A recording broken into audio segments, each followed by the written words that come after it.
Good morning. How are you? Happy Thursday. It is almost May. Can you believe that? Tomorrow will be May.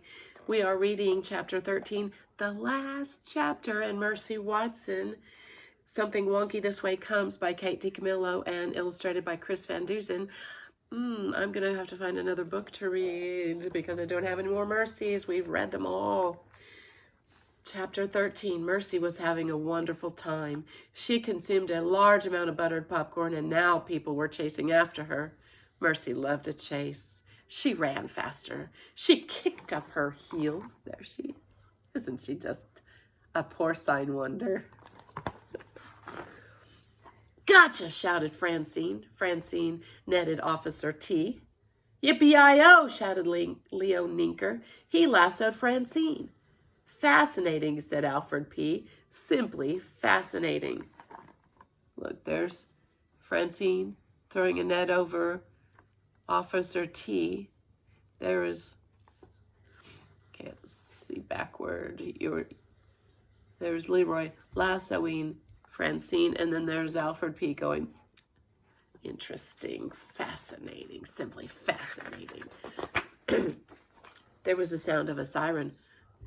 There was a flash of lights. A fire truck pulled up into the Bijou. Things seem to be out of control, said Fireman Ned. It's the movie, said Fireman Lorenzo.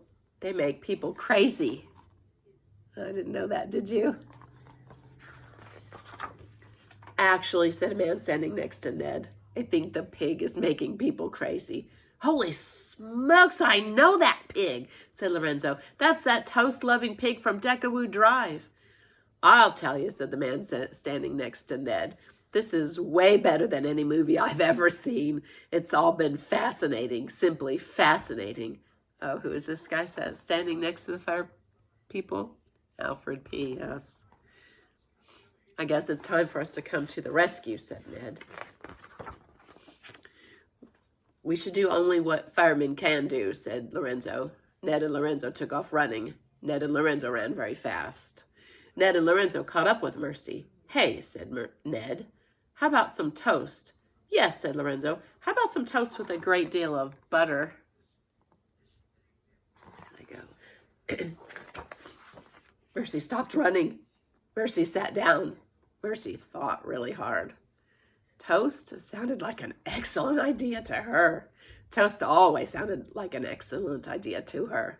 Ned sat down to Mercy, and he put his arm around her. There he is. Oh, said Mrs. Watson, you found her. How will we ever be able to thank you for helping us locate our darling, our dear, said Mr. Watson. Well, said Ned, I am a little hungry. Toast would be good, said Lorenzo. Toast, said Mrs. Watson. I would love to make some toast. Who else would like to make some toast? There we go.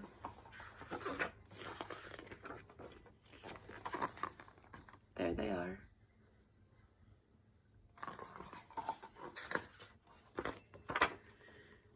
We never did get to see that movie, said Stella. I wonder if it ended happily, said Frank. Well, said Mrs. Watson, here we are, all of us together. And we're all eating toast, said Mr. Watson. Look at that stack of toast there. I can't imagine a happier ending than that, said Mrs. Watson.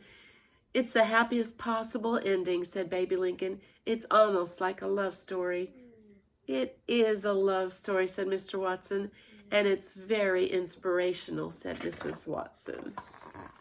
And there we go, the end of Mercy Watson.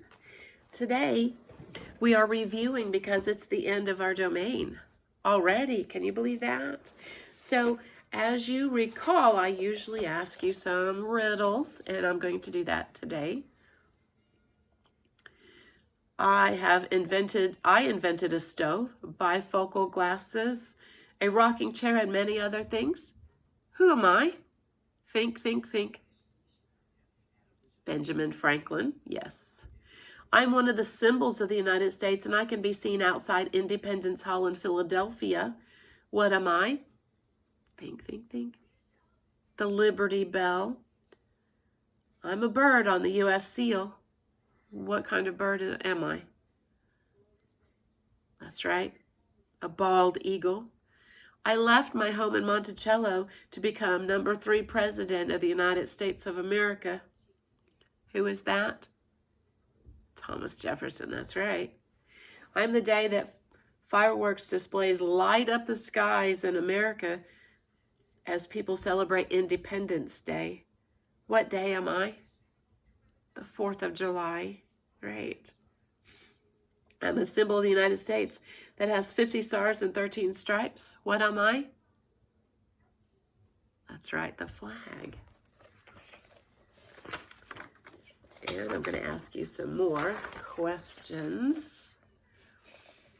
This time it's about people.